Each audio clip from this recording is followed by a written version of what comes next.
Magandang araw mga kaaray. Welcome back to my channel. Si Jane po ito, sa Leafy with Wana. Today, we're going to repot my Anthurium cardboard 10 mini mongkok plants. It's one of my favorites because of its wide, thick, leathery leaves and very elegant tingnan. Alam nyo ba mga kaaray, madalas napagkakamalang itong philodendron, pero hindi pala. Magkamag-anak sila sa Araceae family, pero magkaiba ng genus. Si Genmani ay true Anthurium or totoong Anthurium. Kung mahilig kayo sa mga pilos, I'm sure ma-appreciate nyo rin ito. Kung bago ka pa lang sa channel na ito, please do subscribe and hit the notification bell para updated ka sa mga plant stories ko.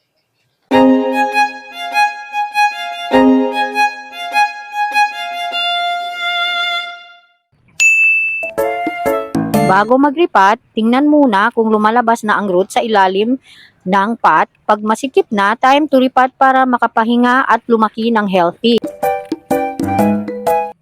Simple lang ang soil mix ko mga kaaray. Garden soil, coco peat, rice hull at konting compost. Dito sa Pilipinas, mabilis mag-dry ang soil. Kaya hindi ko na nilalagyan ng perlite. Gusto ni Anthurium yung moist pero hindi basang-basa.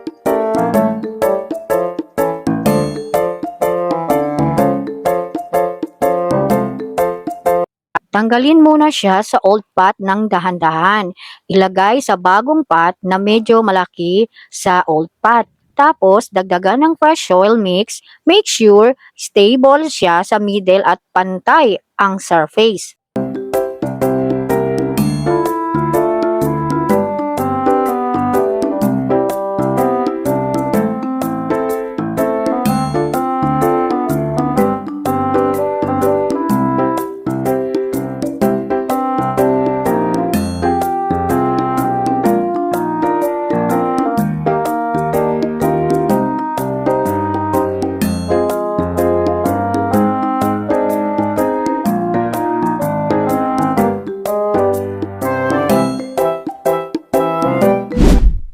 After repotting, diligan natin ng kaunti.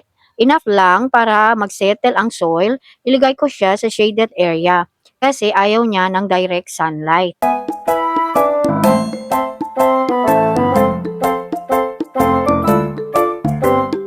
That's it mga kaaray. My Anthurium Genmani cardboard is now happy in its new pot. Remember, Anthurium loves humidity, good soil, and a little shade. Maraming salamat sa panonood mga kaaray. Kung nagustuhan nyo ang video ko for today, please like, comment below, and share. And don't forget to subscribe. Hit the notification bell para updated kayo sa mga plants journey ko.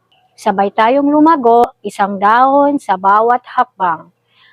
God bless us all. Paalam mga kaaray.